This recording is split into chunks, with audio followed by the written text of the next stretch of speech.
true. Nervous. Very, very dreadfully nervous I had been and am. But why will you say that I am mad? The disease has sharpened my senses, not destroyed nor dulled them. Above all was a sense of hearing acute. I heard all things in the heavens and in the earth. I also heard many things in hell. How then am I mad? Hearken, and observe how healthily and how calmly I can tell you the whole story. It's impossible to say how the first idea entered my brain, but once conceived, it haunted me day and night. Object there was none. Passion there was none. I loved the old man. He had never wronged me. He had never given me insult. For his gold I had no desire. I think it was his eye. Oh yeah, it was his. He had the eye of a vulture. A pale blue with a film over it. Whenever it fell upon me, my blood ran cold, and so by degrees, very gradually, I made up my mind to take his life of the old man, and thus rid myself of the eye forever.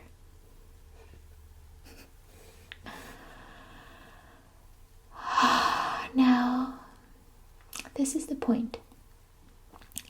You fancy me mad, but madmen know nothing. Oh, but you should have seen me. You should have seen how wisely I proceeded, with what caution, with what foresight, with what dissimulation I went to work. I was never kinder to the old man than during the whole week before I killed him. And every night about midnight, I turned the latch of his door and opened it. Oh, so gently I opened it. And then, when I made an opening sufficient for my head, I put in that dark lantern all closed that no light shone out. And then I thrust in my head, so that I might not disturb the old man's sleep. It took me an hour. I placed my whole head within the opening, so far that I could see him as he lay upon his bed. Would a madman have been so wise as this? And then, when my head was well in the room, I undid the lantern, cautiously, oh, so cautiously. Cautiously, for the hinges creaked. I undid it just so much that the single thin ray of light opened upon the vulture eye. And this I did for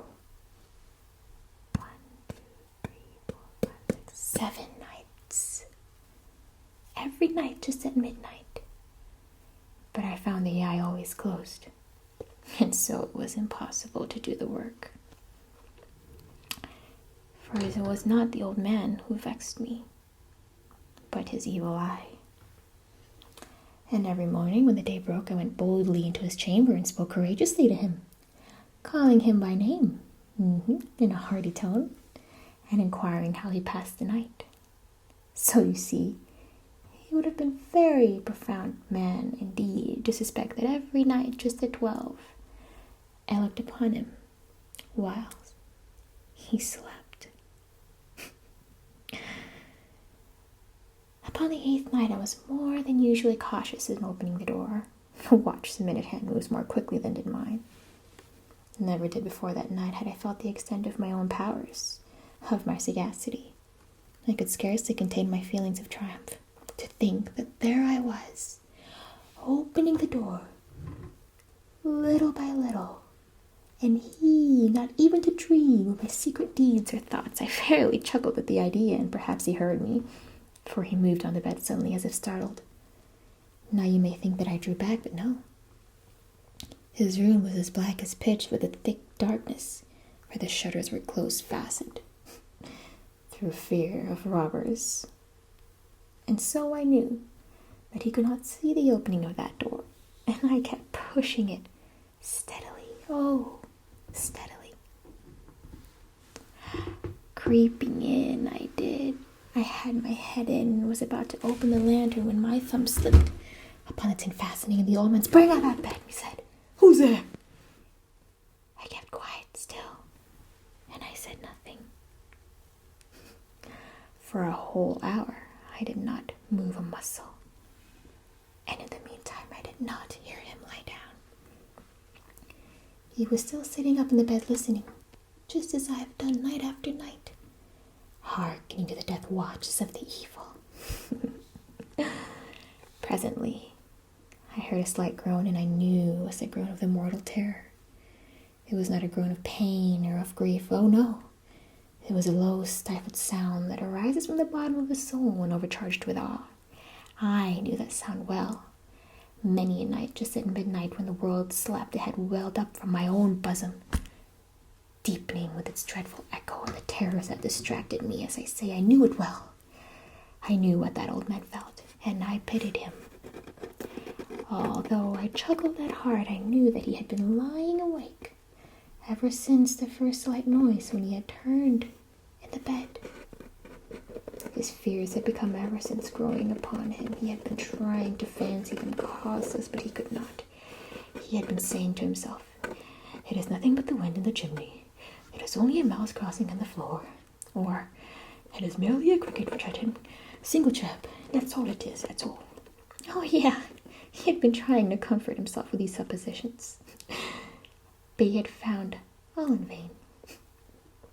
All in vain, because death, in approaching him, had stalked with his black shadow before and enveloped the victim, and it was a mournful influence of the unperceived shadow that caused him to feel, although he neither saw nor heard, to feel the presence of my head within the room. When I waited a long time very patiently, without hearing him lie down, I resolved to a very, very little crevice in the lantern. So I opened it. You cannot imagine how stealthily, until at length a simple dim ray, like the thread of a spider, shone from out the crevice and fell full upon that vulture eye. It was open, wide open, and I grew furious as I gazed upon it. I saw it with perfect distinctness, all a dull blue, with a hideous vein all over that chilled the very marrow in my bone, but I could see nothing else of the old man's face or person, for I had directed the ray as if by instinct, precisely upon that damned spot. Oh, and have I not told you what a mistake for madness is, but over-acuteness of the senses? Now I say, there came to my ears a low, dull, black sound, such as a watch makes when enveloped in cotton. I knew that sound well, too.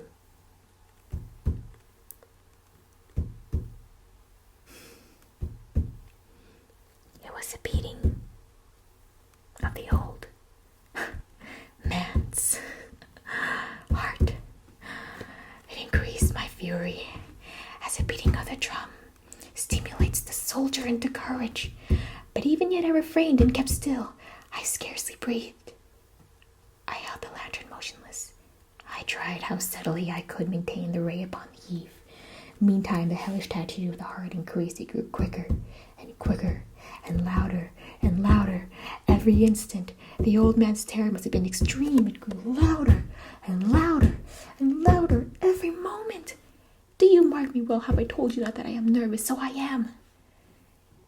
And now at the dead hour of the night, amid the dreadful silence of that old house, so strange a noise as this excited me to uncontrollable terror. Yet, you have no idea. For some minutes, I longer refrained and I stood still, but the greeting grew louder and louder and louder and louder and louder. must burst. And now a new anxiety seized me. The sound would be heard by a neighbor. The old man's time had come. With a loud yell, I threw in the lantern and leaped into the room. He shrieked once only, and in an instant I dragged him to the floor and pulled the heavy bed over him.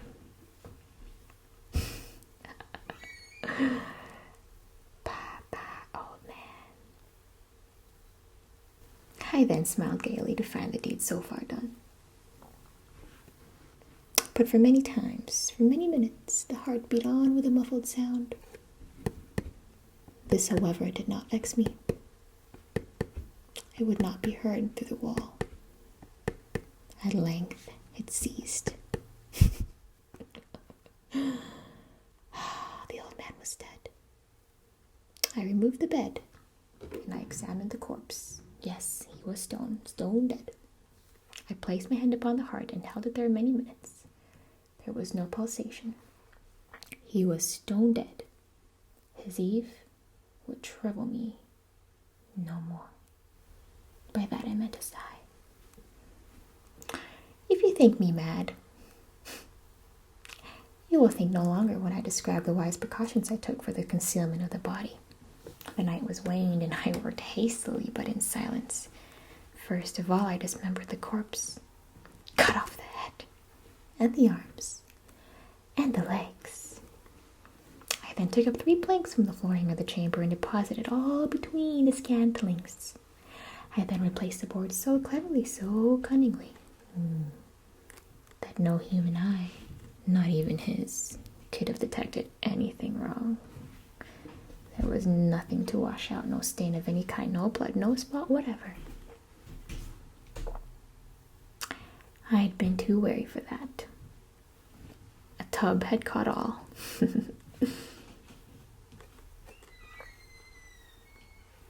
And then I left.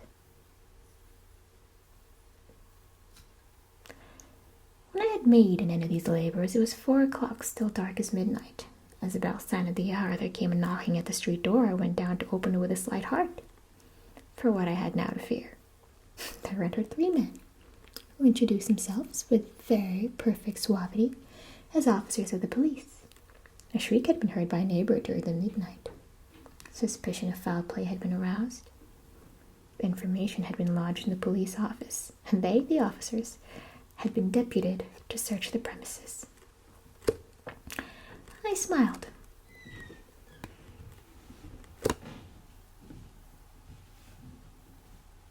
For what had I to fear?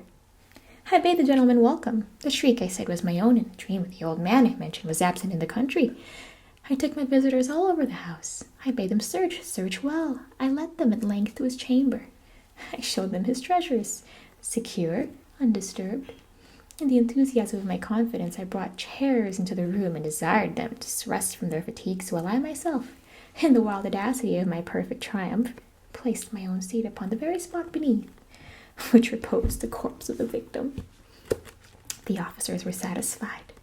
My manners had convinced them, and I was singularly at ease. They sat. While I answered cheerily, they chatted of familiar things. But ere long I felt myself getting pale and wished them gone. My head ached, and I fancied a ringing in my ears. But still they sat, and still they chatted. The ringing became more distinct. It continued and became more distinct. I talked more freely to get rid of the feeling. But it continued and gained definiteness. Until at length I found that the noise was not within my ears. No doubt I now grew very pale, but talked more fluently and with a heightened voice. Yet the sound increased, and what could I do? It was a low, dull, quick sound, much such a sound as a watch makes when enveloped in cotton. I gasped for breath.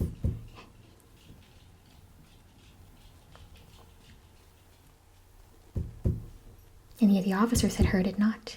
I talked more quickly, more vehemently, but the noise steadily increased. I rose and argued about trifles in a high key and went to and fro with heavy strides as if excited to fear by the observation of the men, but the noise steadily increased. Oh God, what could I do? I foamed, I raved, I swore. I swung the chair upon which I had been sitting and grated upon the boards, but the noise arose all over, continually increasing, grew louder and louder and louder. And still the men chatted pleasantly and smiled. Was it possible they heard it not? Almighty God, no, they heard. They suspected. They knew. They were making a mockery of my horror. This I thought, and this I think. But anything was better than this agony. Anything was more tolerable than this decision. I could bear those hypocritical smiles no longer. I felt that I must scream or die. And now again, hark! Louder, louder, louder, louder. Villains, I shrieked. Dissemble no more. I admit to the deed. Tear up the planks. Here, here. It's the beating of this hideous